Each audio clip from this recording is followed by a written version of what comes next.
Okay, so I was on the way here and I was trying to figure out exactly what I was going to talk about. I thought I had an idea. And I was going through my list of lectures that I give at universities, and I thought, yeah, okay, cool. I'm trying to work out some things. On the way, I decided, and I'm really glad I decided this, that knowing that most of you are going into fields where you're going to be helping other people, teaching, helping other people. So what do we have here? We have people who are going into the medical profession, people who are going into, and name something else. Is someone going into something different? Medical, everybody's medical in some way, shape, or form? Or they just don't want to say it. Or you don't know? Okay, so if you're going into a profession where you're going to be taking care of other people in some way, shape, or form. I used to be a nurse's aide a long time. I used to work at a convalescent home, which was mortifying.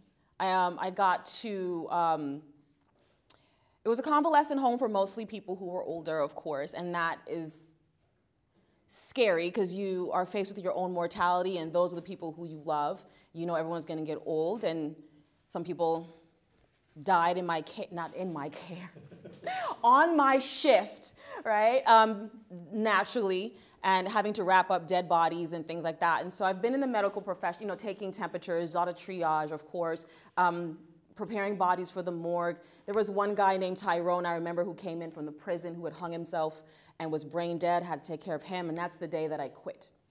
Because Tyrone was close to my age. Tyrone was 24 years old, and I was 21. And it was really difficult to see someone who looked like he could be related to me laying in a bed with burn marks around his neck, and he had the smell of death all around him, and that was the day that I quit. I used to work 10 p.m. to 6 a.m., the night shift, and I couldn't take it anymore, so I left. But around that time, see, my son was a year or so, it was about almost 20 years ago, and I began a journey into health and wellness that took me really about the entire 20 years to feel most comfortable with. As you're going into your field of taking care of other people, one of the most, not even one of the most important person you're going to have to take care of is going to be yourself. And people who take care of other people usually don't take care of themselves at all.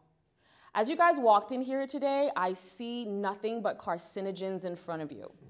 I saw everyone eating cancer-filled foods, and I kept thinking to myself, who are you going to take care of? Are you worthy of taking care of other people? I know that it may seem difficult to a lot of people to eat healthily, and we're going to discuss that today. We're going to discuss healthy eating, healthy emotional habits, healthy mental habits, healthy physical habits. We're going to discuss what I call creating a self-care bubble. I have a group of women, about 500 women that I mentor every single day. It is now my full-time job. And it's hard because there's 500 different personalities, 500 different women who are starting this journey, and I'm taking them from not knowing how to understanding how, and then practicing the practice as I tell them to do. So I'm going to explain to you guys today how to practice the practice of taking care of yourselves. I'm seeing Carmex. I saw you put Carmex all over your lips when you came in, right? Have you read the ingredients of Carmex? No. Okay. You might want to do that. The petroleum is killing you and the camphor is killing you. I saw Doritos. I saw Pringles.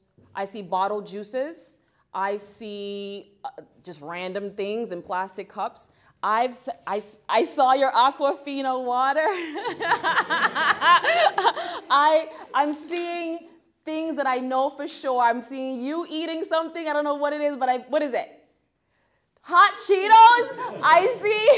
I'm seeing things. What is that? Strawberry? Now you're eating a strawberry. Were you eating a strawberry earlier? Were you eating a cup of noodles? See, now she's like, strawberry, bitch. No, it was a cup of noodles 5 minutes ago. I've been watching everyone as they came in, and all I kept thinking was cancer, cancer, cancer, cancer, death, death, diabetes, die. Who are you going to be taking care of in 10 or 20 years? It needs to be you, and it needs to be you first and foremost. This really comes into play for me when I was 35. I'm 39 now, almost 40 years old.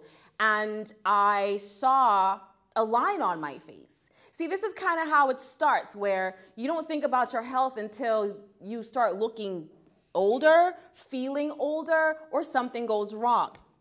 So I'm 35, right? And I wake up in the morning and I go to the mirror and there's a freaking line on my face. I'm not gonna call it a wrinkle. It wasn't really a wrinkle. It was just like, it could have been a wrinkle. And I was like, damn, I'm getting old. I need to figure out how to slow this shit down fast, because that's what women care about the most, is how we look.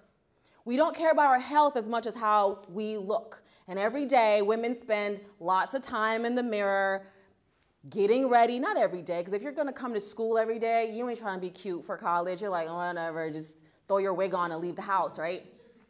But you know, when you're going out with your friends, when you try to look your best, but we tend not to take care of ourselves from the inside. What I realized at that time was, one, this was not a wrinkle. I just slept really funny on this side. But the fear of having wrinkles and aging kicked me into overdrive. I started to pay attention even more. I was already on my journey, but I started paying attention even more to what beauty is. And beauty, and this is for you guys too, because some of you guys I'm looking at a couple of cute guys in here, and I'm thinking, if you don't take care of yourselves, you're gonna look real old real fast. And you're not gonna feel good. You're not gonna be able to do what you need to do in your profession if you don't feel well. And if your brains aren't clicking, if you're not running at 100 miles an hour here all the time, constantly being able to keep up with what's happening around you because you're sluggish, because you had hot Cheetos for lunch, because you had, because you had that super sugary orange juice over there, and you don't understand that that's killing you too, because you're falling into the marketing that is given to you, especially those of you who are black and brown in this room. You are not being marketed to take care of yourself. Everything that is marketed to you specifically is to kill you, is to harm you, is to slow down your brain and all of your functions so that you will not ever be successful. This is the way it works. So I was already using non-toxic products from like 7th Generation and The Honest Company, certain things I was already doing, but I kicked myself into overdrive and I started thinking about the fact that my son one day is gonna have to bury me, and what age do I want him to be when he's burying me? That I went from the wrinkle to dying. That's how fast that shit happened. I went from, I got a wrinkle, holy crap, one day I'm gonna die. What age do I want my kid to be? Anybody here have kids yet? Okay. And you guys, anybody want to have kids maybe sometime in the future when you're older and have your degrees and get your life together and buy a house and have a good credit score? Okay, cool. So you're going to ask yourself the same question at some point. How old do you want your kids to be when they bury you? And that's some real shit. Do you want your kid to be your age? Do you want your kid to be 20, 30, 40? Or do you want your kid to be so old that they're okay with you dying because you've lived a long ass life and they've lived a long ass life already, and they're like, you know what, Mom, I'll be there soon. Have a nice rest. I'm already 70. You're 103. It's cool. You know what I mean? I ain't even mad. No one's going to cry because you're old, and we're not sad that you died. You did it. You did it. You have kids, grandkids, great-grandkids. Goodbye. That's kind of how we want it to be. We don't want our kids to be 7, 8, 12, 20. Think about yourself right now. If you lost your parent, if you still have your parents, if you you would be devastated. Half of you would drop out of college immediately, at least for a little while, because you can't even fathom what it's like to lose someone so young. And a lot of us have, and some of us haven't. But what if you lost someone really close to you and all they ever had to do was eat better, was work out 20 minutes a day, 3 days a week? What if all they had to do was not eat hot Cheetos, not eat Doritos, not eat Pringles, not eat cup of noodles that's full of cancer? It's like cancer sauce and fake noodles. What if all your parent had to do, or that person you love, your sister, your brother, whoever, all they had to do was eat healthily, get enough sleep, work out a little bit, not even that. It doesn't even take that much exercise to be healthy. What if that's all they had to do? Wouldn't you wish that for them? Wouldn't you wish that for them so that they could be here longer for you. And so don't you wish that for yourself so you can be here longer for those who love you? And don't you wish that for yourself just so you can feel great? So in going through that, this is all the things I'm thinking in my head. This all happened the day I found the wrinkle. It was kind of like That's So Raven, when she would like go into like some other dimension in her brain and then come back really quick. It was like I went from, is that a wrinkle? And then I saw my funeral. And then I saw like my kid. But he was like 80, right? So I was like, cool. And then it's like, okay, but how do I make it until he's 80? Because he's only like 17. So we got a long ass way to go. That means I got to stay alive for like 70 more years. All right, cool. How am I going to do that? Get into the kitchen, start throwing shit out. So I was already eating pretty well or whatever, but I could have done a lot better. So I started doing better in my eating habits, and I started thinking about the way I wanted to live my life in general, not just food. So I developed a methodology. I did. I sat in my bedroom and I developed a whole methodology on how I was going to live my life and how I was going to get to 103. I talked to my grandmother the other day. She's 88 years old. And she's like, yeah, I'm going to be around for like 20 more years. I'm like, legit, I believe that. Because my grandmother, I'm from an island. So she's still there in the house where I was born, eating shit off of trees. So I'm like, you're legit going to be 108. Listen, this is where I want to be. So I created what I call a self-care bubble. It's a bubble that I live in. It's a bubble that I live in because I can't control things that are happening out in the world. I cannot control the things that are being done around me. I can only control what I do. I can only control the way I think, feel, do, say in my life. That's all I can control. I can't control what happens when I walk out this door. I can only control how I react to what's happening when I walk out this door. This is what I want to talk to you guys about. Because if you are going to be taking care of somebody else, let me explain this to you. I do not want a fat doctor taking care of me. I don't. That's some real shit. I honestly, I'm going to be really real with you. I had a photographer who wanted to shoot me, and he had, in the time that I had known him, gained a massive amount of weight, unhealthy weight. And I was like, I don't want you to shoot me. Because how do I know that you know what fashion, high fashion, and glamour looks like when you can't even take care of yourself? I judge people based on how they take care of themselves. I judge things by how they are designed. That's how we judge websites. If you're going to go to a website and it looks like Craigslist, you're going to be like, you know what? I don't trust this website. If you go to Apple's website, you're like, boom, I'll buy anything you're selling because you are highly designed and functional. I got pictures. I got movies. It's all popping up. Press play. I'm loving it. That's how we work. We judge things on how they are designed. So we have to judge ourselves and judge each other and judge people based on how they are designed. And if you're going to walk into my hospital room or my emergency care and you're hobbling and you're breathing out of your mouth and you can't fucking function because you've been eating hot Cheetos all day, I don't trust you to take care of me because you can't even take care of you. And if I ask you, what should I do about this? And you give me some advice, I'm not going to take it from you. I don't trust you. You're not healthy. You can't even manage yourself. How the hell are you going to manage me? How can I trust you to give me righteous information about my health when you can't do that for yourself? So before you go into your fields, Starbucks is also a killer. I know, you just reminded me of Starbucks. Because this is one of the things, too, that a lot of people do. Starbucks is, I tell my girls this all the time in my group because everyone loves I love Starbucks. It's also a killer. The fast food, all these things that we're doing. And then sometimes it's the little things like the chapstick, like the Carmex, those little things that you don't think about. This goes on your mouth. As you talk, as you lick your lips, it goes into your mouth, it goes into your body. It is now part of your system. Most bodies will have, at some point or another, actually balls of wax in them from as much lip balm and things as we ingest. Petroleum will be there forever. It is killing you. There's organic lip balms. I got one in my bag. Same price. Beeswax or something more more organic and more better. And that's all you have to do, start making switches. And so if I'm going to be asking you, healthcare professional, teacher of some sort, giver of care of any kind, what I'm supposed to do about my high blood pressure, please make sure that you're able to lead by example. And I do not want you to tell me about a medication, and I don't want you to tell me about a prescription all the time, because if I'm smart enough, I know that that's going to kill me too.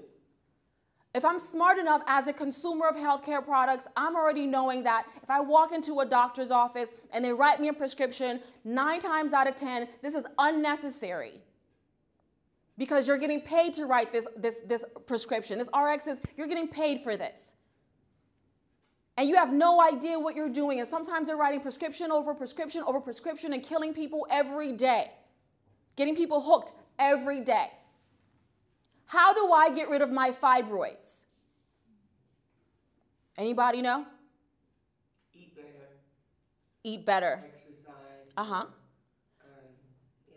Right? If I walk into my doctor's office, which I have because I have fibroids, and I say, and he's like, oh, I see a fibroid, it's growing. He's going to want to give me a pill, and if it gets too big, he's going to want to cut me open and cut it out.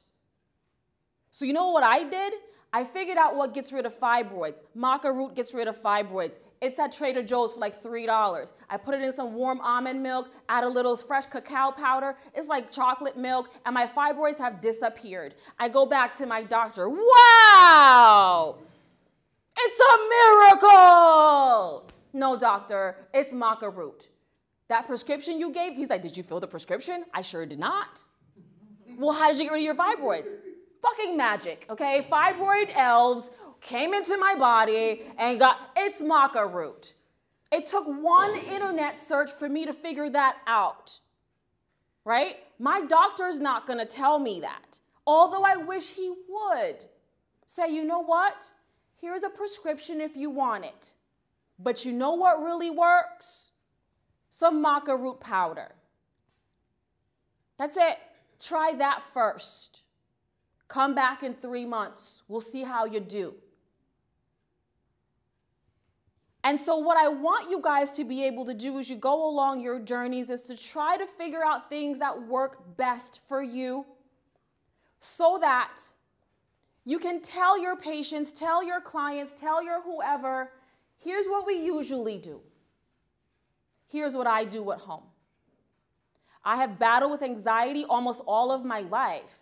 When I first got diagnosed with generalized anxiety disorder, I was prescribed Xanax, which is amazing. It's great. Fucking great shit. Felt no pain, right? But I also got hooked on Xanax. So I'm hooked on Xanax. I'm at home. I'm taking a quarter of a Xanax every 30 minutes. And I'm drinking beer with it because I feel great. I feel fucking awesome. This is amazing.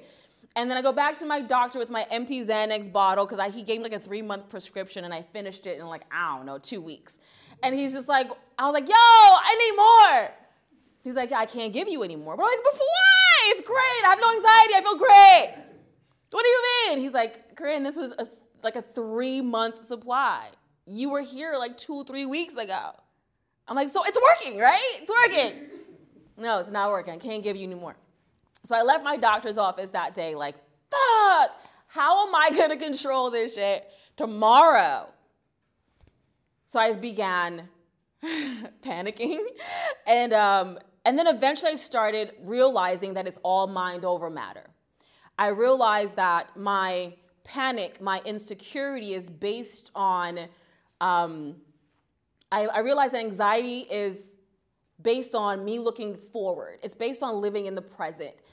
Fear is usually based on living in the past. Anxiety is based on living in the present. And peace is when you're living in the moment and you are right now.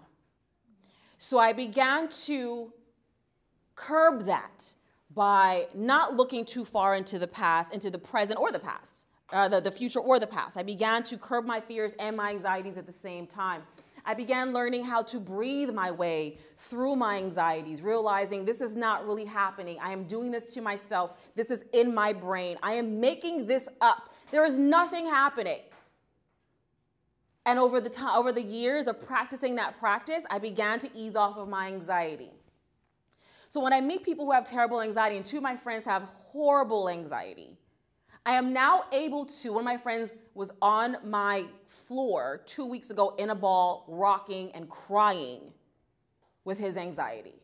And I was able to get him up off the floor and give him what I had been giving myself, which was the reality check. Nothing has happened. What has changed? I asked him. What has changed?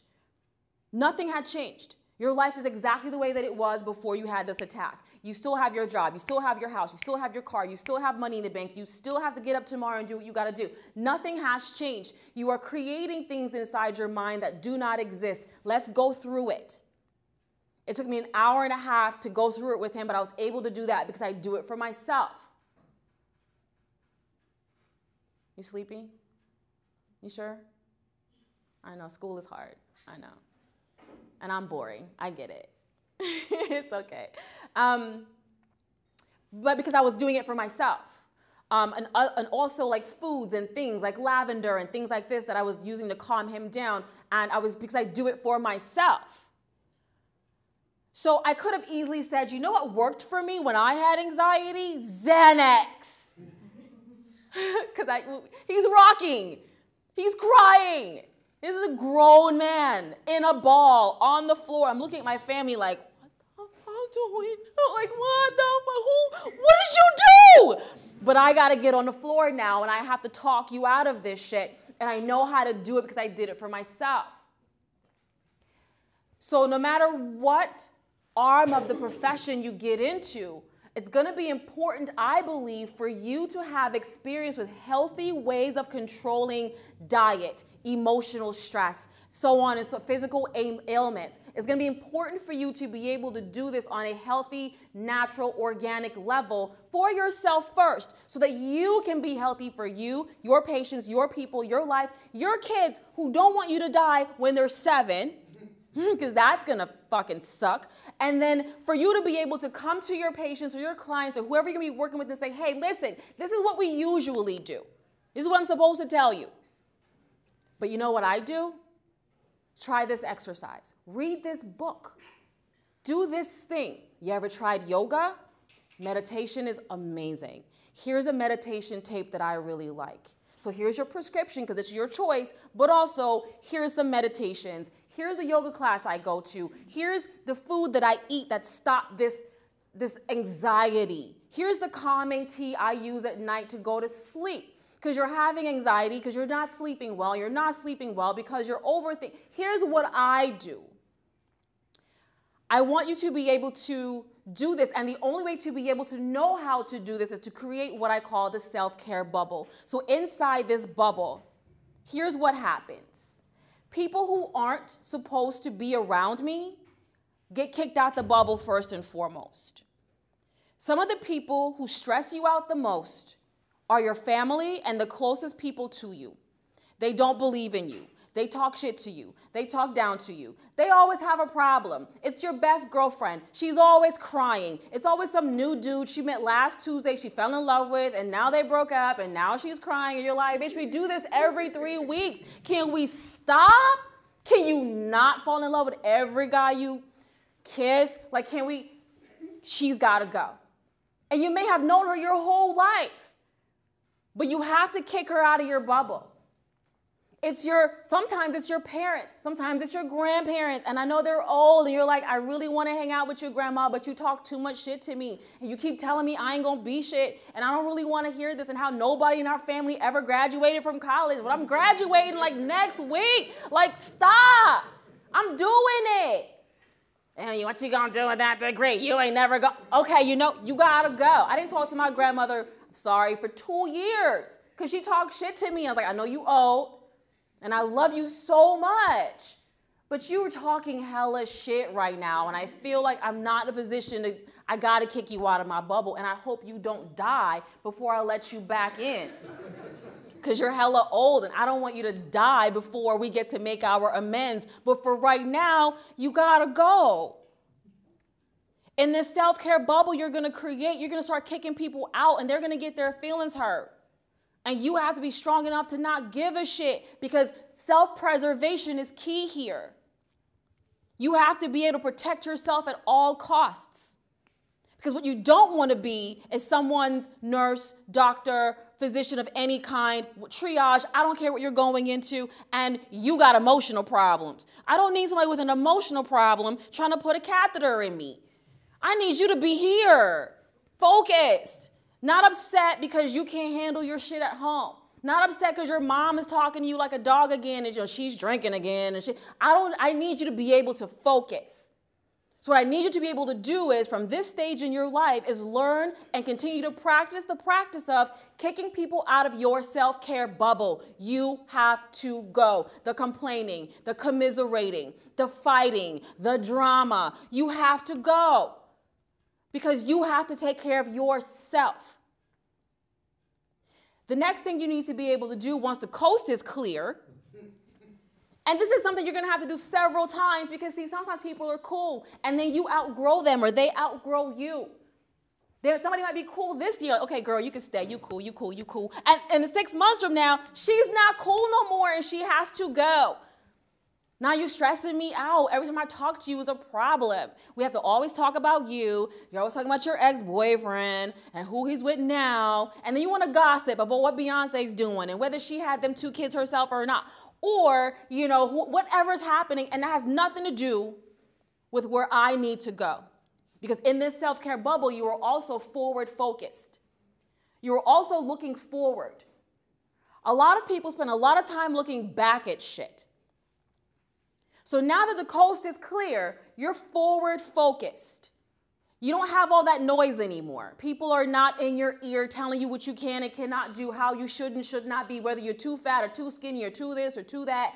Everybody has an opinion. Everybody can get the hell out. Now I can focus. And I'm focusing forward. I have goals. So in this self-care bubble, you are going to create goals for yourself. Graduation is a big one. Yay! And then what, though? You're going to ask yourself the question, and then what? A lot of people make decisions and don't think about what's going to happen next. You're just doing shit because someone told you to do it. Someone told you to go to school, so you did it. Okay, cool. You made it. Graduation. And then what are you going to do? What is your 1 year, 3 year, 5 year plan? And then what? You're going to have goals to stay focused on, because if you're not focused on your goals, you're going to be looking back a lot at the things you think are mistakes. You'll be looking back at what you could have done, should have done, shouldn't have done, whatever. You know that thing I said 10 years ago when I was in 5th grade? Oh, I shouldn't have said that. You're going to go back far, and you're going to give yourself anxiety and fear and all these things because you're not focusing forward. So in this self-care bubble, after you kick everybody out, you're going to get focused. You're going to focus forward. When you focus forward, you stay in line with what you need to do. Okay. I've already graduated. Okay, great. Now, what does my life look like? Where do I need to be working? What kind of money do I need to be making? Great. Where do I need to be living? What does my credit look like? Because if I don't have good credit, I can't get half of these jobs out here, because some jobs are now looking at your credit report to see what kind of person you are. So what does that look like? Okay, so that's going to tell me where I can live. It's going to tell me what I can drive and whether I have dependable transportation to get to the job that I need to have so I can get the money that I need to get to do these things I need to do in my life. So you're going to have to be focused forward on what those plans are for yourself and be very, very clear about them. Take it 1 year at a time. Write a list of the things that you want to do at the end of this year. Between now and the end of this year, in the next 7 months, 8 months of your life, what do you want to accomplish by the end of this year? What do you want to accomplish in 2019? Make another list. Keep making lists of the things that you need to be focused on. So in this self-care bubble now, you've got all the noise out, you've got your list, you're focused forward. Now, what do you do every single day? Every single day, you're going to make a list of things you have to do for that day, and you're going to start your own regimen of care. This regimen of care is going to be focused on you taking care of your body because, again, you don't want to die when your kid is 7, okay? You don't want to send little Lupita or Johnny Jr. to 2nd grade with a dead mom or dad. That fucking sucks. 2nd grade is hard enough. There's math. There's science. Oh, and my mom's dead. Great. Let's not do that to the kids. So because we want to live a little longer and healthier, and we also want to be a good example for those people who are trying to teach, because not only do you as a healthcare worker take care of people, your job is to teach people how to take better care of themselves. And that's what's missing. I don't need you to tell me I'm sick. I know I'm sick. That's why I'm here. I don't need you to tell me, I think you got the flu. Shit, you're a genius. Now, can we talk about how I got the flu? Well, because you drink milk from a cow. Anybody here drink milk from a cow? So you come, it was like, no, we heard that already. We don't drink that shit. So now you're telling somebody, I want to make sure I don't hurt nobody's feelings yet. So now you're telling someone, okay, cool. Do you drink, how much dairy is in your diet? And now you get to tell them, listen, I'm going to give you this flu medication, and I'm going to give you this shot, and we're going to do this stuff right here, because that's your choice. But when you get home, you need to throw out all your milk, all that damn cheese. You have to be able to explain to them why. And then I can say to someone, I stopped drinking milk in 2006 because I got bronchitis that almost killed me. I had it for 4 months, and I almost died three times. So I was in the ER every 2 to 3 days with this serious bout of bronchitis. And one of those ER trips, as I'm on the machine and the whole thing and the whatever, nebulizer, and I'm doing the whole thing again and I'm coughing up crap, the doctor says to me, all right, so you can go home now and be sure not to drink any milk. And I thought, hold up. So now that I'm sick, I'm getting taught not to drink milk, but my whole life, everyone's been telling me to drink milk. And if you're telling me I can't have the milk while I'm sick, what you're actually telling me is the milk is making me sick, and if I drink it, I'm gonna get sicker. Why didn't y'all tell me this in kindergarten when we're talking about these bullshit-ass food groups? That whole thing is bullshit. So now I go home and I start throwing out the milk. What else have I been eating and drinking that no one is telling me is making me sick? No one's gonna tell you until you have diabetes. Well, there is sugar in almost everything you've been eating your entire life.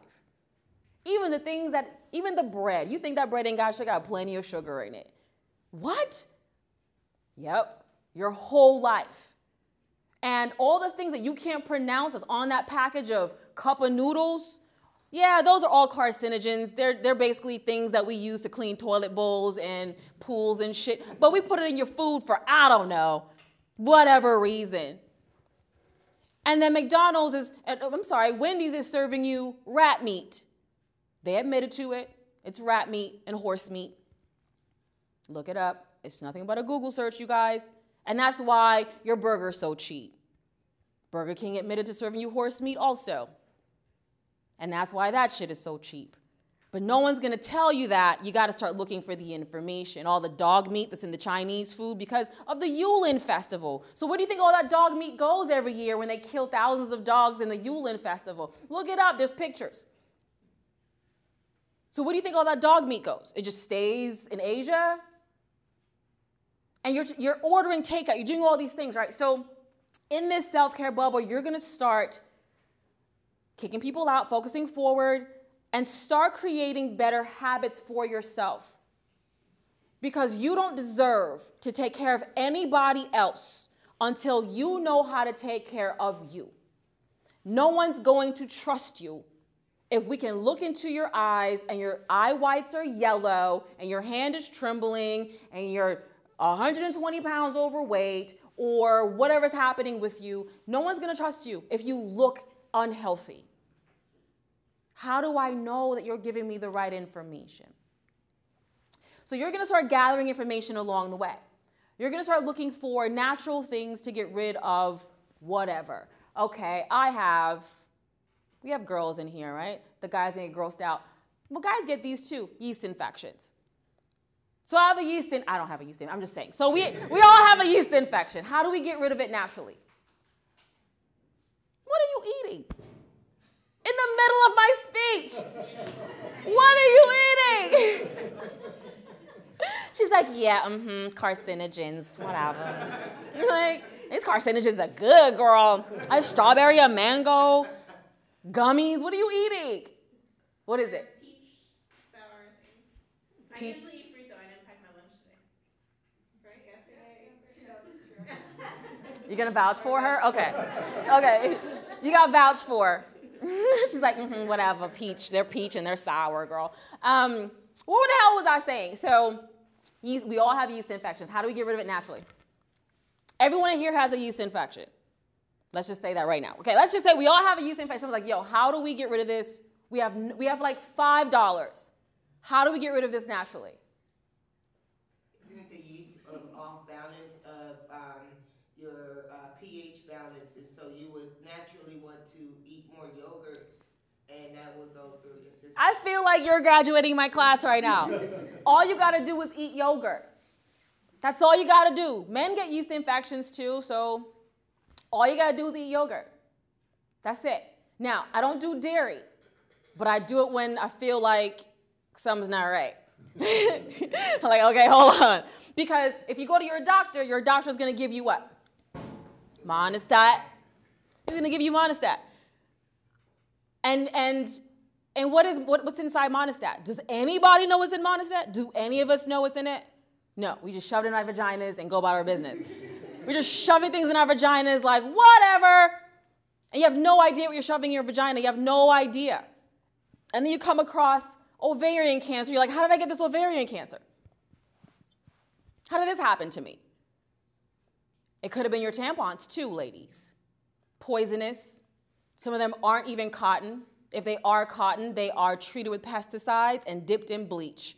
And then you shove it up your vagina because you shove everything in your vagina without asking any fucking questions. You're just shoving random objects in your vagina. Yoni, eggs, all kind of shit. Well, this looks great. I'm just gonna shove it in my vagina. You have no idea what that is. Your pads, your everything, right? Luckily, there's organic choices for us. You can buy organic tampons, organic pads, things like that, and save your vagina the problems. Men, you guys are putting on, hopefully, you guys are putting on condoms. And your condoms are killing women. They are filled with, of course, nonoxynil 9, which kills sperm. And we all love killing sperm. However, nonoxynil 9 is a poisonous chemical. So you're putting it on your penis. Hopefully, I feel like you guys aren't wearing condoms because nobody's nodding their head. Everyone's like, I don't know what the fuck is she talking about condoms. What is she talking about? Condoms, that's crazy talk. So, hold on a second. Oh, I'm getting hot. I'm getting hot talking about this shit. Hold on. Talking about condoms and yeast infections, all right? So, your condom, I think so. I'm sweating through my jacket. Oh my God. How is that? Let me put that somewhere. Yeah. So now you have your condoms. Your condoms have nonoxynil 9. Nonoxynil 9 is a killer. So you're killing your women and you're killing yourself because we have to have safe sex. But there are other options. There are more non-toxic options to kill your sperm. Again, we love killing your sperm. We love that. We don't want to stop killing sperm. However, we want to do it without getting sick. Your usual condoms also, please guys, wear condoms that fit you. I just want to say sidebar, just sidebar. This has nothing to do with what I'm talking about, but please wear condoms that fit. All y'all don't need magnums. Let's be really honest. Some of you guys are Trojan, like the kind they give you free, like the free Trojans okay. You know what I'm talking about. Moving forward. Some of you are straight lifestyles and you need to just use those. But anyway, but don't use them because here's why. Condoms also have talcum powder on them. Talcum powder is poisonous. Now, Johnson & Johnson's baby powder we like to use in the summertime because we get sweaty and wet. That's killing you. It's causing cancer. Talcum naturally has whatchamacallit, what you put in the wall? Remember back in the day to put the stuff in the wall? Asbestos, thank you. Talcum has asbestos in it naturally. It's naturally occurring in talc. And even though they like to say they're taking the asbestos out of the talc, you can't take the asbestos. It's like taking oxygen out of water. How in the shit are you going to do that? These are lies. So now this is why Johnson & Johnson is shelling out hundreds of millions of dollars in lawsuit money, because women are getting cancer, everyone's getting cancer. So what you need to be able to do is, if you're dealing with children, you're dealing with women, you're with whatever, and say, okay, listen, safe sex, you guys, but here's a non-toxic condom that is still going to protect you and not kill you. I need you to be able to give your clientele options. They're not going to make them sicker. I need you to be able to say, this is what I know, and this is what we usually do, but this is new information, updated information, just some of it is classic information that no one tells you because it doesn't fit the agenda of the people who handle all the marketing and shit that's built to kill us anyway. I need you to know these things so that you can teach other people. So in this self-care bubble, you are going to gain knowledge. You are going to practice these practices. You are going to find out ways to get around things. When you have a pimple, you're not going to buy Proactive. You're going to figure out, why do I have this fucking pimple? What is my diet looking like? How much soda and Cheetos and shit am I eating that's making my face break? How much water am I drinking? Are you drinking 3 liters of water a day? Anybody?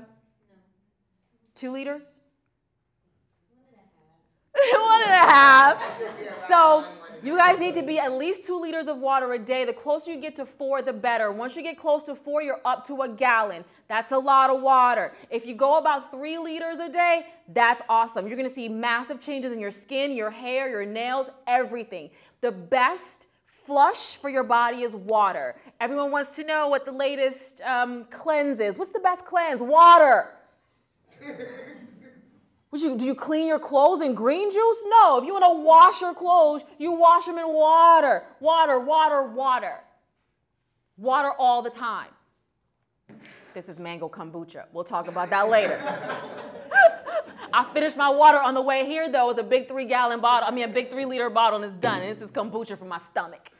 But this is a good thing. Like, I have digestive issues. So someone's going to say, well, go to the store and get some Maalox. What the shit is Maalox? What am I doing with the Maalox? I don't need Maalox. I need some kombucha. I know exactly what's in this. It's a lot of sugar in this, by the way, so I don't do it all the time. It's a lot of sugar in this, you guys. But there's also mango in there, so it's cool. But I understand that there is a lot of sugar, and there is some kombucha that's made with honey. So, and I also make kombucha at home. I just grabbed this on the way because I was on the way. But I know that, okay, this has a lot of sugar, so when I'm finished with this, I have to drink a shit ton of water because this has a lot of sugar, but it does a really good job with my digestional system. So what I'm saying to you is, there's always going to be more natural ways to take care of yourself. The way most of us were brought up was run to the store and get something, buy something in a box. I remember being with my mom one time. We're in the grocery store, and she was thinking about losing weight, thinking about it. She's still thinking about it. It's been like 10 years, hella thoughts, but no movement. So she's thinking about losing weight because she had gained like a shit ton of weight. And we're at the store, and she passed by this section of like weight loss stuff. And it was like Dexatrim and like all this stuff. And she picks up a box, and she says, oh, look, this Dexatrim says it's all natural. And I said to her, how natural could it be? It's in a box. Like, what do you mean it's all natural? But you're so deceived by the marketing and the pretty colors and all the things they tell you. You have to be smart enough to know that this is not as it claims. Good example. I do meat-free a lot. I love my meat, but I try to go less meat because I understand that meat tends to stay in your intestinal tract for anywhere from 2, 3, 4, 5, 6 weeks. A lot of you are usually 5 to 10 pounds of shit in your guts at any given time. You're just carrying waste around. A lot of it is meat waste if you eat meat, right? Plants tend to go through you faster. So I get a meatless burger. And the meatless burger says on the package, non-GMO. I'm like, okay, interesting. So I turn it over. Which one was it? Name a meat patty. Star. Boca. No, it comes, they only come in patties. Well, I don't see them in patties. I'll think about it in a second. So I turn the package over because you're a non-GMO, non-meat product, right? The first ingredient that I see, one of the first, is canola oil. Canola oil doesn't exist in nature. It is genetically modified. It doesn't come from a real thing. So here I am buying this meatless burger because this is supposed to be so healthy for me. And I read the back of the package and it's like canola oil. But the front says non-GMO. These are lies. You're lying to me right here, and I'm smart enough to know this is a lie. I still bought the burgers, but I don't want to be lied to when I'm buying my damn meatless burgers. They're good. So I got them, but I know they're GMO burgers. So it only comes 2 in a package. They don't come frozen. They come like fresh, and they look like real meat. And so we made the 2 friggin' burgers, whatever. I never bought them again. But the idea here is that because I'm aware, because I do my due diligence, because I read, because I am interested, because I want to be able to take care of myself, because even though I am no longer a nurse's aide, I still have a lot of people to take care of. I've got a lot of people who are depending on me, and so do each and every one of you. And you have to be able to know how to live a little bit longer. A little bit longer. And you don't think about that shit now because you're young as fuck. And you're like, I'm going to be alive forever. And then you get like 35, 40. You're like, wait a minute. Slow down. I'm about to be 40, bitch. Oh, my God. And so it's like, okay, so if I live to be 80, I'm at middle age. I got to live a little longer than that. I can't be middle age. I got to go to like 100 and something. Like, okay, so, but I'm getting to that point. I understand I look like I'm 12, but I'm telling you the truth. I'm really 40 years old. And I want you to know that it's okay, not even just okay, it is imperative that you create this bubble for yourself. And in this bubble, you're going to also get 8 hours of sleep. Who gets a full 8?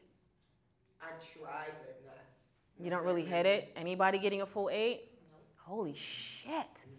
What's the average number of sleep? Hours of sleep? 5. What? What? How are you even alive? What time do you guys go to sleep? Like 2. In the what? In the morning? Why? Yeah, school. We're the school kids. Yeah. At 2 o'clock in the morning? Only hookers and doctors are supposed to be awake at 2 o'clock in the morning. Anybody a hooker? No? Anybody a practicing physician? Why are you awake? No such thing. Your brain is not going to be able to function at 2 o'clock in the morning to maintain and retain the information you need to be able to do what you got to do. So what you have to be able to do is schedule yourselves differently and create, because here's what I'd rather see you do. I'd rather see you go to bed at a decent hour. I'm in bed every night by 9 o'clock. What the fuck? Who made that noise?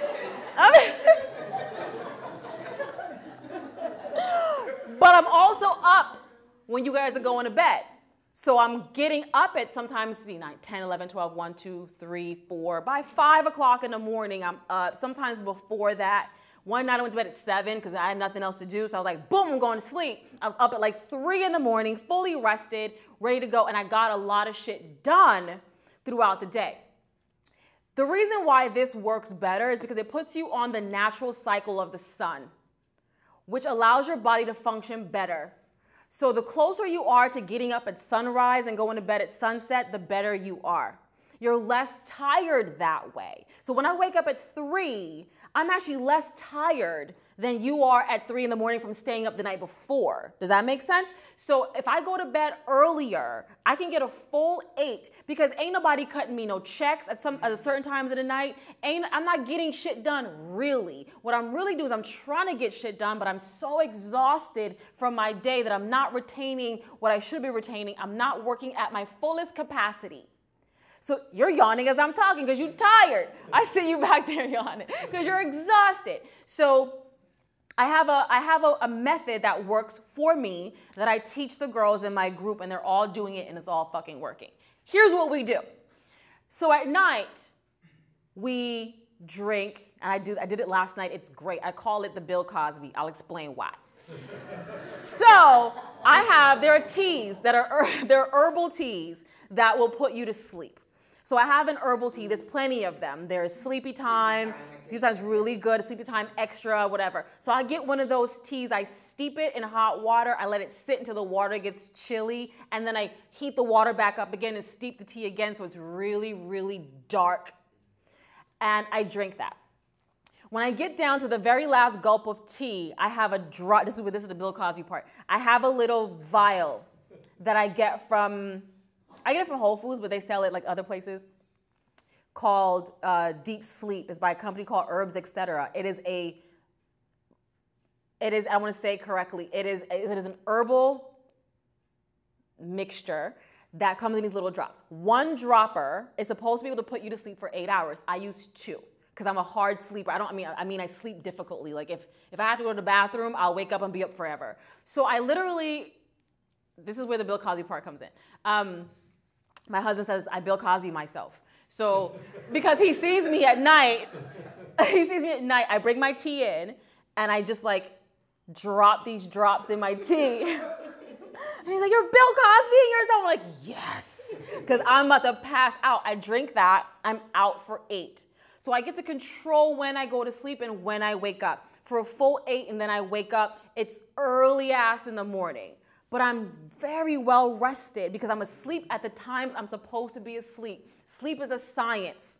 It's not something you make up as you go along. So a little bit of research will show you how the body rests better at certain times of night, and you gotta get as close to 8 as possible, you guys. You have to.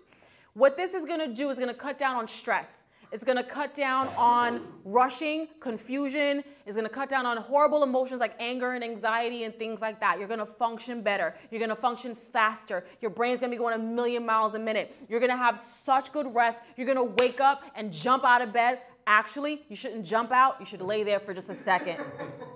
Just lay there for a second. I lay in bed for at least a half an hour before I get out of bed. I'm not laying there doing nothing. I'm usually like checking my list for the day, going over emails, whatever. I'm preparing myself, but I'm just not jumping up because I don't want to startle my system. You do that, what usually happens is that you spend the whole day rushing. This is a horrible way to live your life. Creating a sense of zen inside of this bubble is going to be really important. You can get 8 hours. Kids should be in bed by 8 p.m. You should be in bed by 10 p.m. You should be awake about 6 o'clock in the morning. You should be getting your shit together and getting everybody out the door by 7. You should be able to have a full entire day from 7 to 7 is 12 hours. And then you're gonna go a little later, 8, 9, whatever, but that's already 12 hours in the day. So if you have to go to class between 7 and 7, that's in your 12 hours, and then dinner should be prepared already. On Sundays, we prep our meals.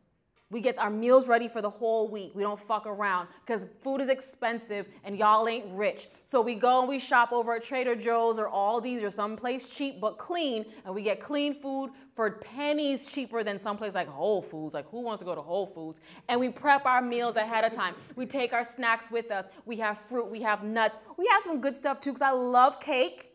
So right this week, first of all, I bought half of a cake yesterday, and it's already almost gone. And that's a true story. But this is my cheat week, so that's what's happening. Okay, it's a sugar-free cake though, but it's still cake, right? So there's a way for you to organize your life in such a way that you get everything, especially those of you who have kids, you get everything you need to get done, and you have time for yourself at the end of the day. And it seems impossible until you schedule your days out, until you color mark your days, until you see where the slots of time are where there's nothing. At the end of every day, if you get your kids to bed by like 8 and you don't go to bed till 10, that's 2 hours you should have to yourself. It works. I'm working it with 500 women. I know that it works. I thought it would only work for me, but I'm working it for 500 individual women all over the world in different situations, and it's working.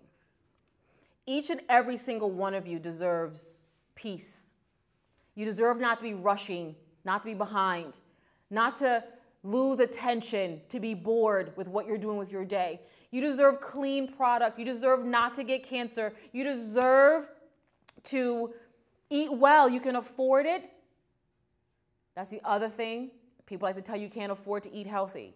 They tell you that it's expensive, and it's not. It used to be, maybe, I don't know, but it's never been that expensive. What's expensive is getting your leg cut off. What's expensive is having diabetes. What's expensive is heart problems. What's expensive is having to go to the doctor all the time because you're always sick because your body is breaking down every time you eat that shit. You are killing a part of your body. And eventually, and this is what you guys should know, every single last person in this room has cancer cells in their body.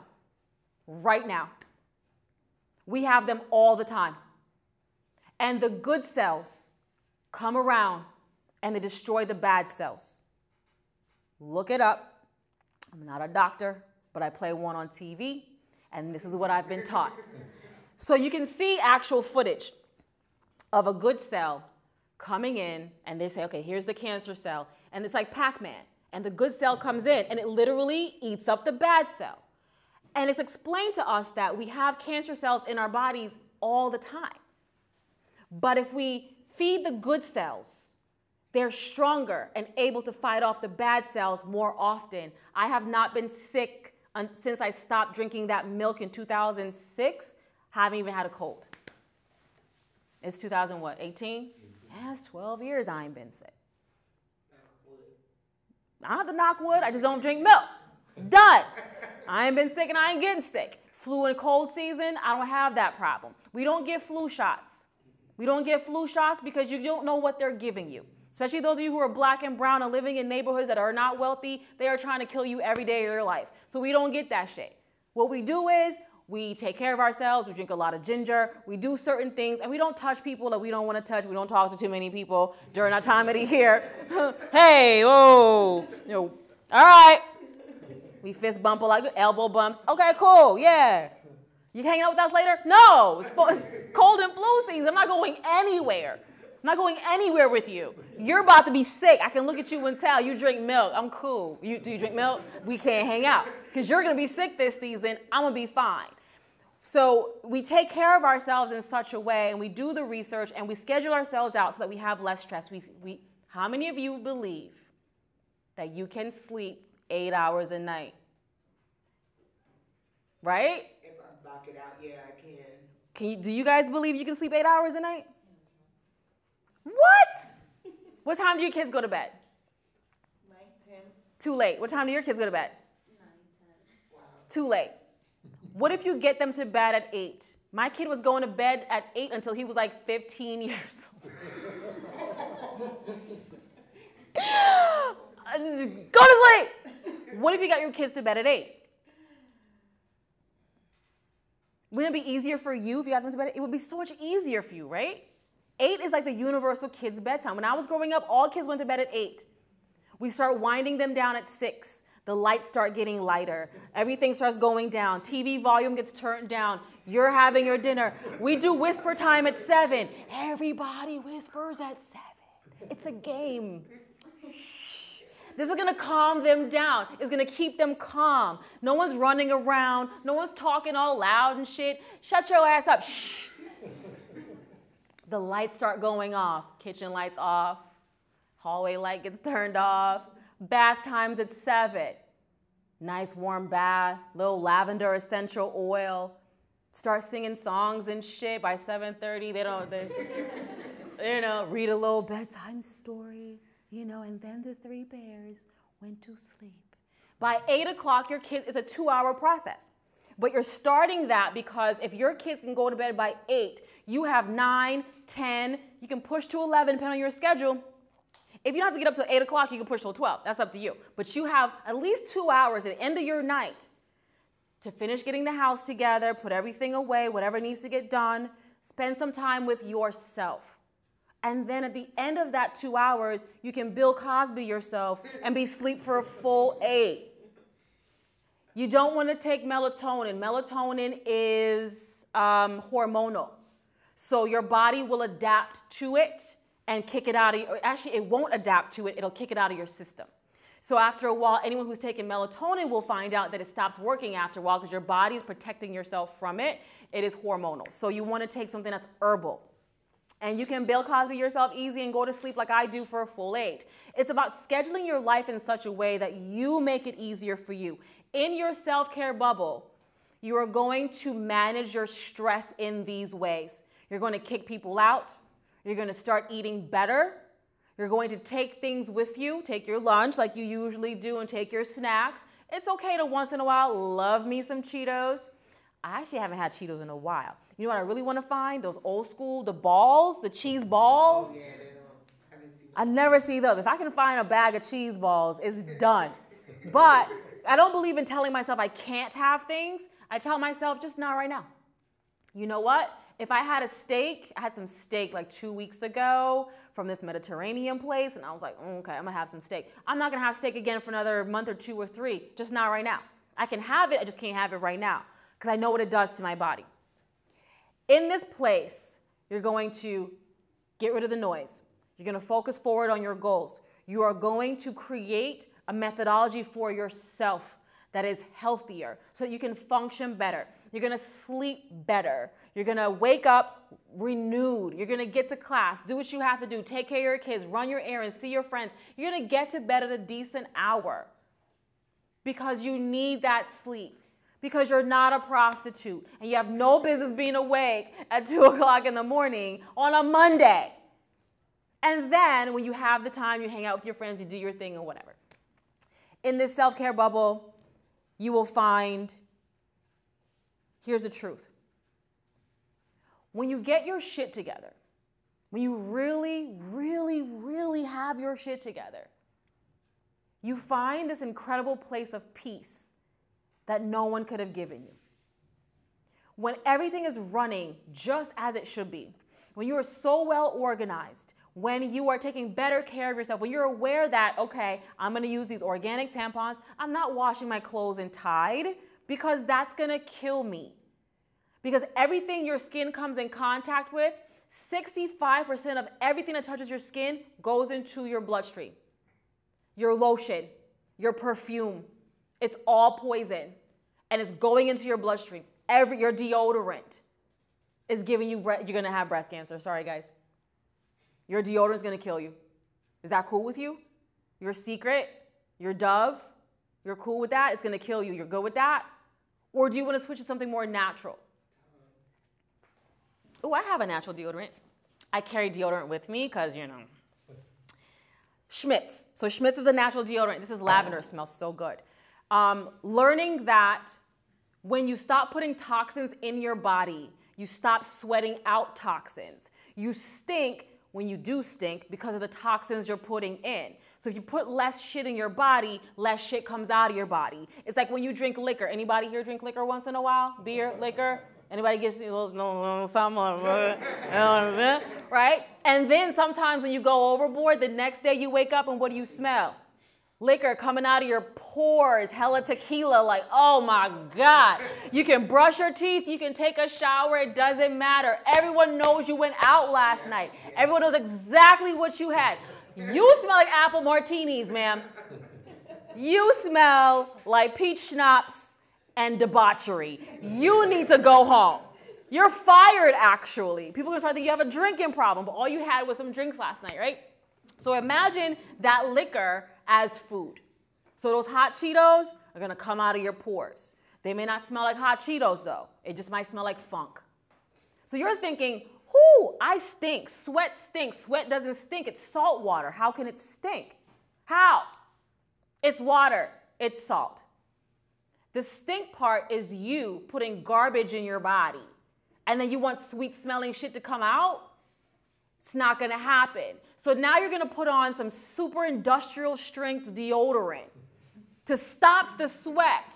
So now your sweat can't even get out. So all the funk and all the disease and all those dis-ease, it's just all inside your body. You're plugging it up with the thing. And then you're wondering why you have those bumps here sometimes. You don't know where it comes from. What is this? What is this? And then men get breast cancer also. It's not just women. You guys get breast cancer too. A lot of men die every year from breast cancer because you're using deodorant that's killing you. But no one's gonna say, hey, use our deodorant. It'll kill you. It's always like, this is great. Oh, you know, stress sweat, you know, whatever. They use these cute commercials and nobody tells you this aluminum, these other carcinogens, they are going to give you cancer. So you're gonna use natural deodorant. They actually work. This one, Schmidt's is actually really good. I would let you smell it, but that would be kind of gross. I love to smell it, right?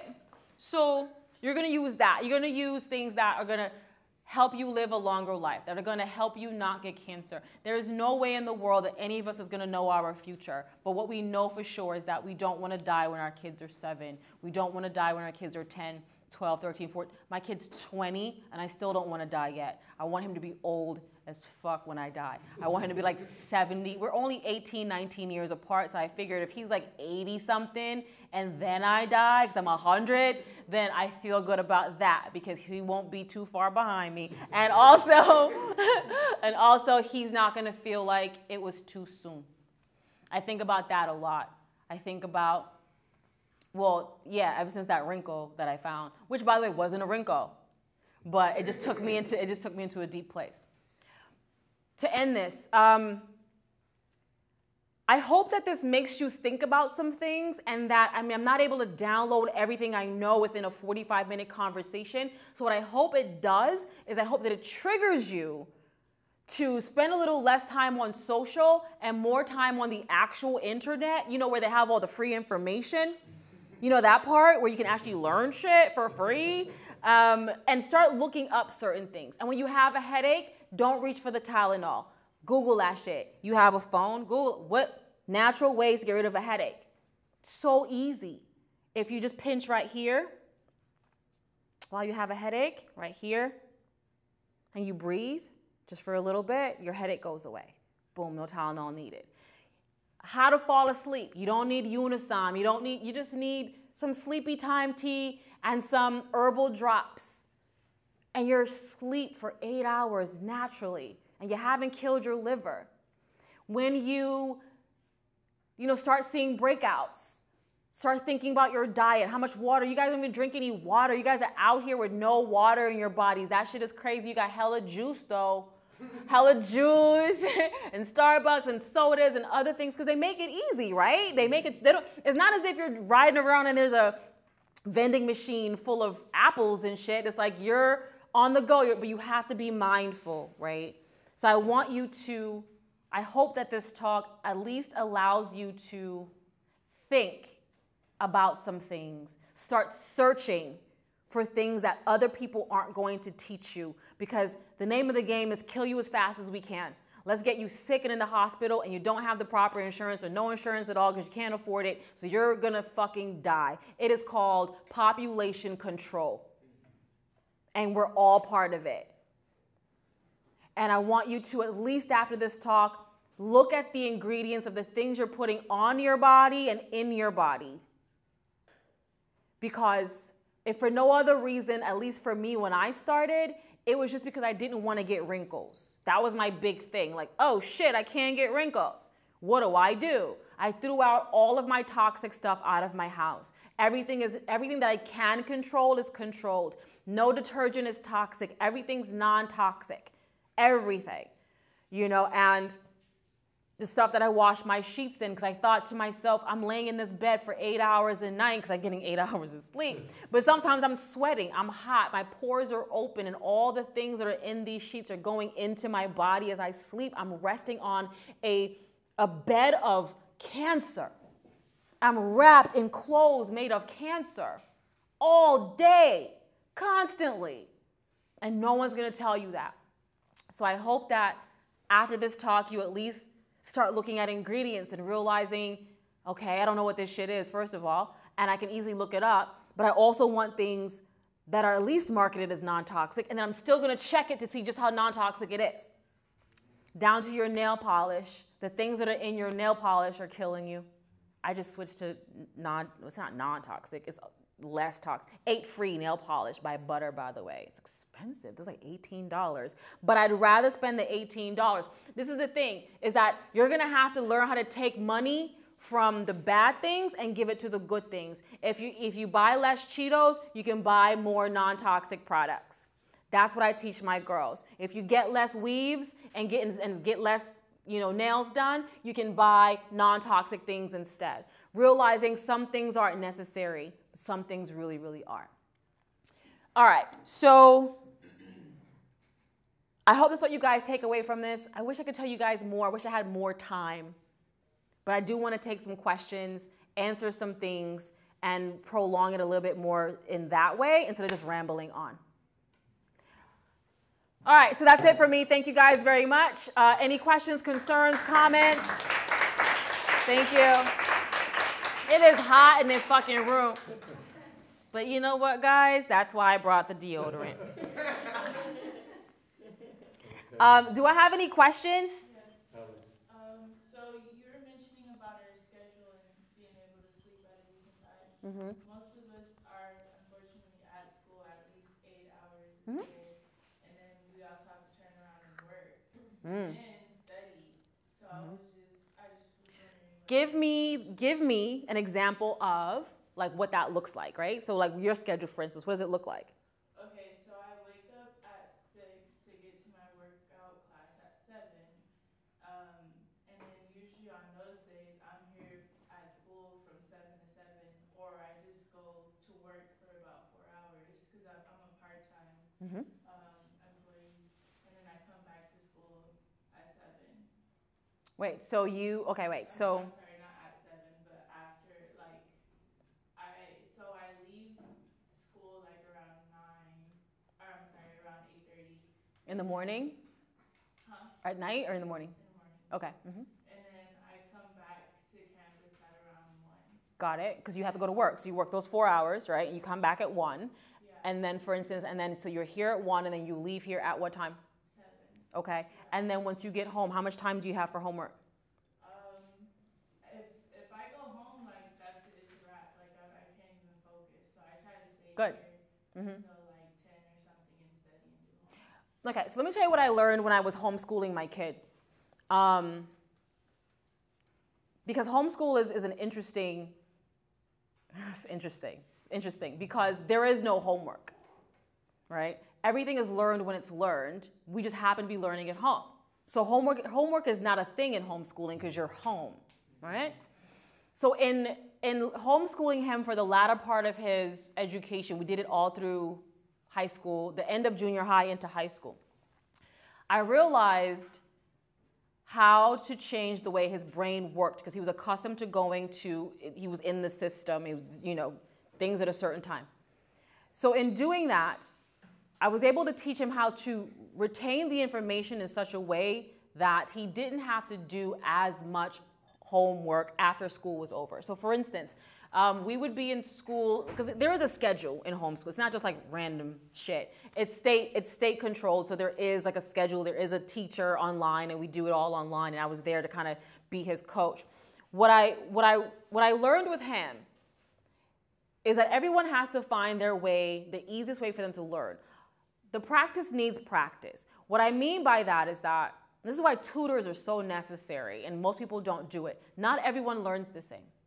Not everyone retains information the same, right? And you're getting home at 7. If you're too wiped out to study, how do you get homework done? I mean, I'm asking you. I try to stay up with coffee or whatever that you can eat. Right. And what time do you wake up? 6? So you just have to be to bed by 10. 11, 12, 1, 2, 3, 4, 5, 6.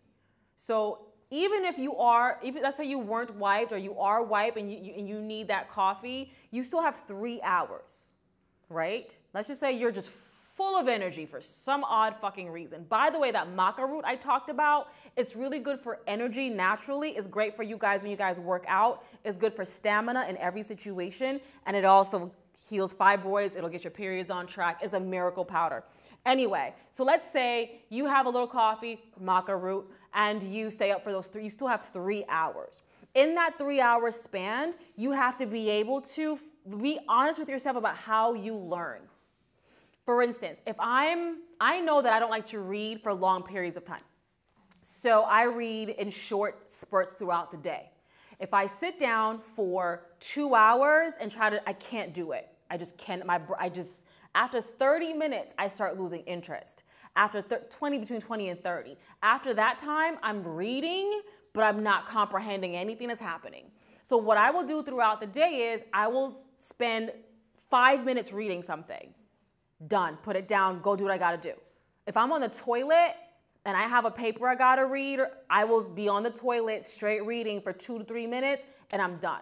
I retain better that way, but I had to learn that about myself.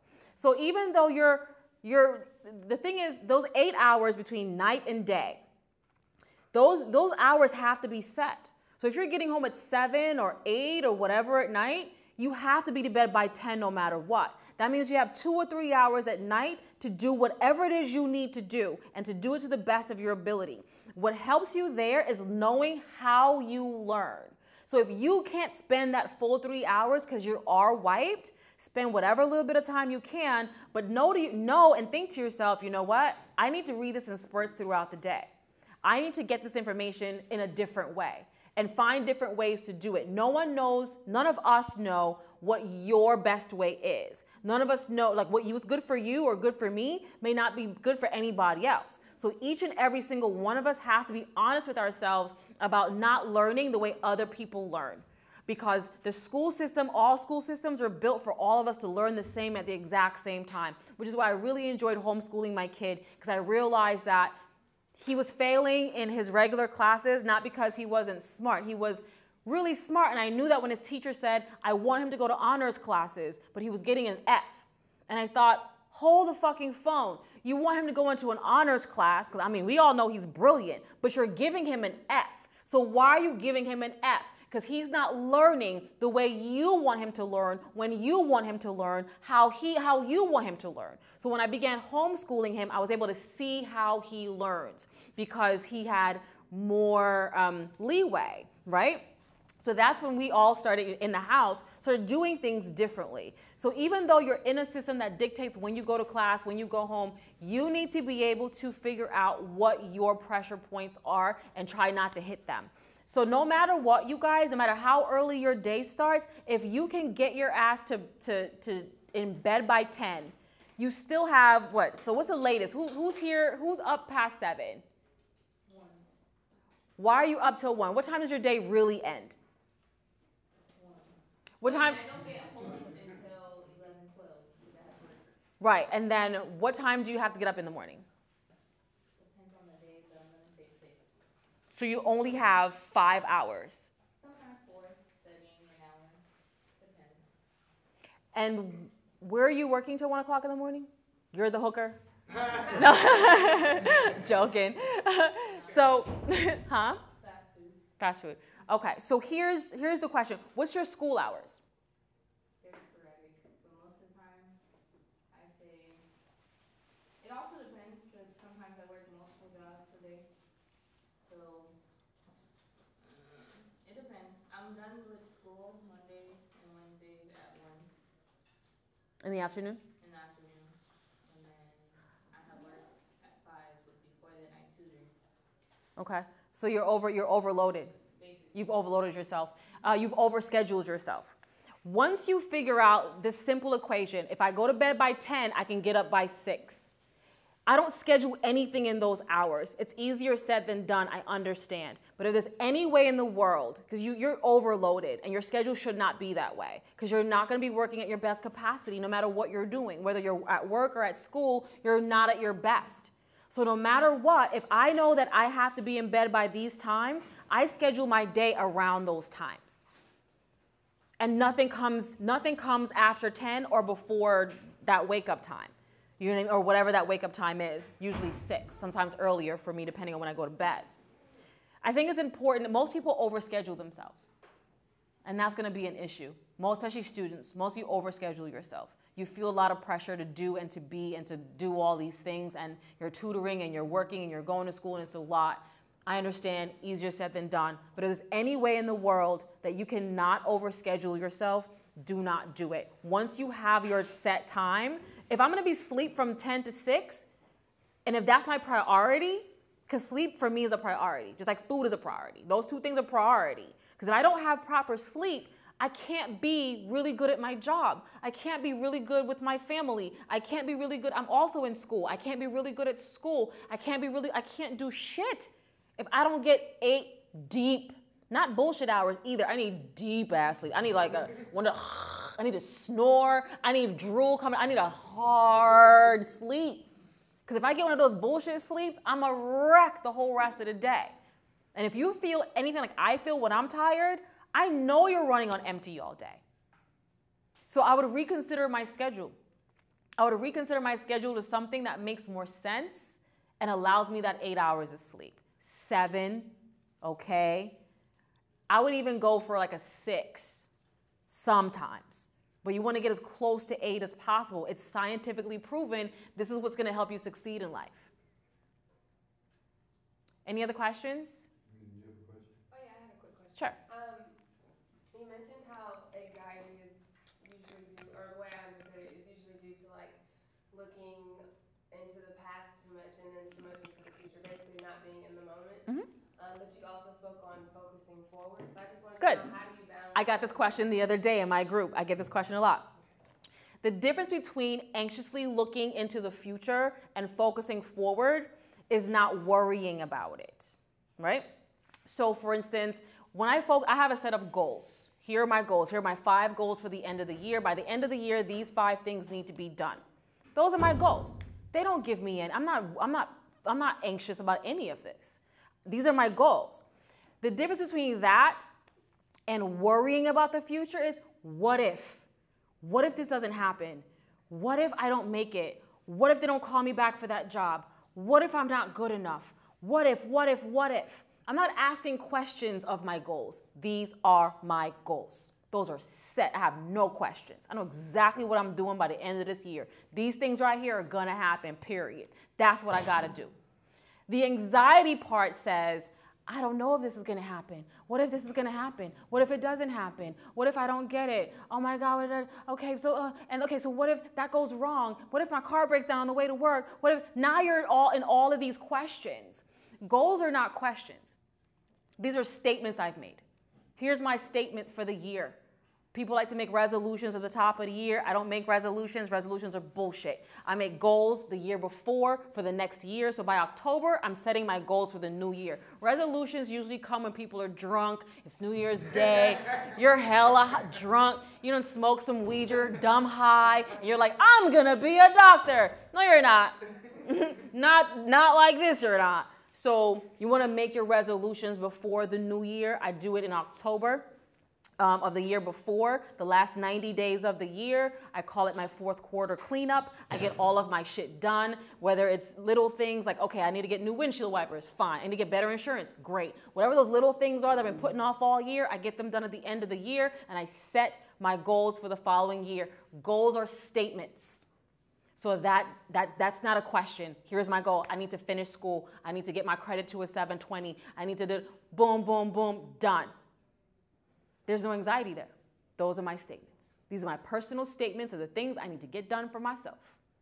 What I'm not going to do now is say, what if I don't get my credit to a 720? What if I don't graduate? Now you're worrying. Now you're questioning your statements. So I don't question my statement. This is my statement, and I'm focused on that. I'm graduating. That's my focus, which means when somebody calls me at something in the morning or late at night and they want to go hang out, the answer is no. I'm focused forward. I don't want to go to your stupid ass birthday party. I don't want to hang out with you losers. Y'all are losers. You're not even graduating. I'm not hanging out with you because y'all not even graduating. You're going back again. You're a 6-year student. You're only studying to be a gardener, and you're a 6-year student. This is crazy. You're not even going to be a doctor, but you've been here 8 years. That's nuts. I'm not hanging out with you. So, staying forward focused, setting those parameters, making those statements, it helps you to stay focused on what it is you need to be doing.